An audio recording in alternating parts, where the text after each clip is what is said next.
అహ్మదాబాద్ విమాన ఘటనపై విదేశీ బృందం దర్యాప్తు ముమ్మరం చేసింది. ఘటనపై విచారణ చేసేందుకు యూకే, యూఎస్ నుంచి విచారణ బృందం ఘటనా స్థలానికి చేరుకుంది. Air craft accident investigation bureau అధికారులు విచారణ చేయనున్నారు. ప్రమాద స్థలాన్ని తనిఖీ చేసి నివేదికను తయారు చేయబోతున్నారు.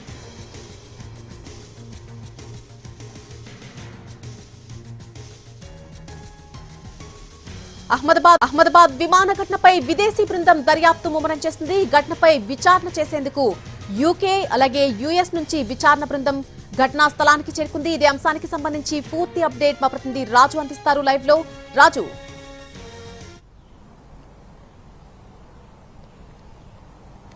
నళిని, దేశంలోనే అతిపెద్ద ప్రమాదంగా ఏదైతే అహ్మదాబాద్ విమాన ప్రమాదాన్ని చూస్తున్నటువంటి పరిస్థితి కనిపిస్తుంది. ఇందులో ఆ ఫ్లైట్ లో ఉన్నటువంటి మొత్తం 242లో ఒక్కరు మినహా మిగతా 241 మంది కాలిపోయినటువంటి పరిస్థితి కనిపించింది. సో ఇప్పుడు ఇంతకీ ఈ ఘటన ఎలా జరిగింది, ఈ దుర్ఘటన గల కారణాలు ఏంటి అనేది మాత్రం ఇప్పటి వరకు అధికారికంగా ఎక్కడా కూడా తేలినటువంటి పరిస్థితి కనిపిస్తుంది. దానికి అనుగుణంగానే దర్యాప్తు అనేది మాత్రం ముమ్మరం చేస్తున్నారు.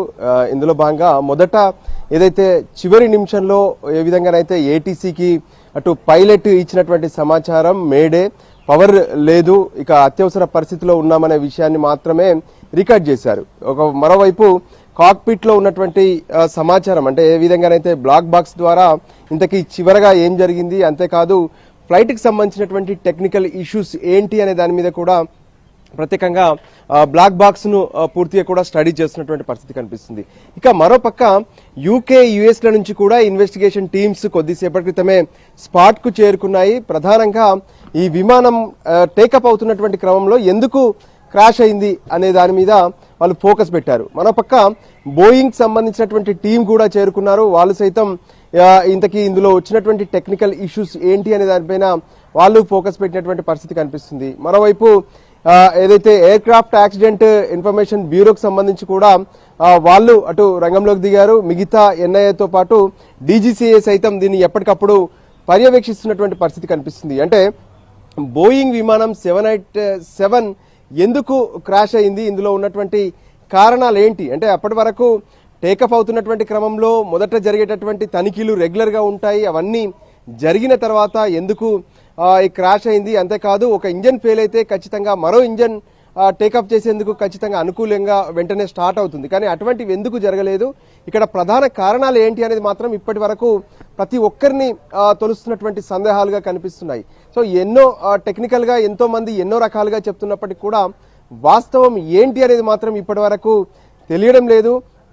టేకాఫ్ అయినటువంటి కొద్ది క్షణాల్లోనే ఆ విమానం అలా కుప్పకూలడం, అందులో ఉన్నటువంటి 241 మంది అంటే పైలట్స్ తో పాటు అందులో ఉన్నటువంటి ఎయిర్ హోస్టెసెస్, మరోవైపు ప్యాసింజర్స్, వీళ్ళందరూ కూడా ఎలా చనిపోయారు, దీనికి గల కారణాలు ఏంటి అనే దాని మీద ప్రస్తుతం అయితే దర్యాప్తు బృందాలు కొనసాగుతున్నటువంటి పరిస్థితి కనిపిస్తుంది. మరోవైపు కేంద్రం సైతం ఒక హై లెవెల్ కమిటీ వేసింది ఈ విమానాల సురక్షితం కోసం. అంటే ఇటువంటి ప్రమాదాలు మళ్లీ జరగకుండా ఉండాలంటే ఎటువంటి చర్యలు తీసుకోవాలనే దాని మీద కూడా ఫోకస్ పెట్టినటువంటి పరిస్థితి కనిపిస్తుంది.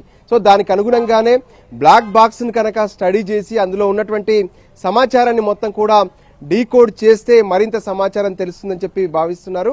దానికి సంబంధించి ఫోరెన్సిక్ టీమ్స్ ఒకవైపు బ్లాక్ బాక్స్ ను స్టడీ చేస్తున్నటువంటి పరిస్థితి కనిపిస్తుంది.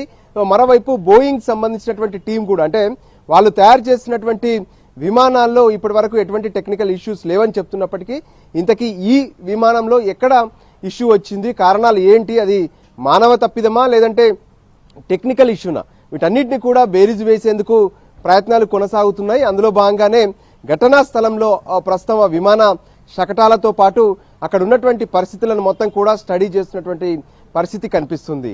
Nalini. Right Raju, thank you for the live update.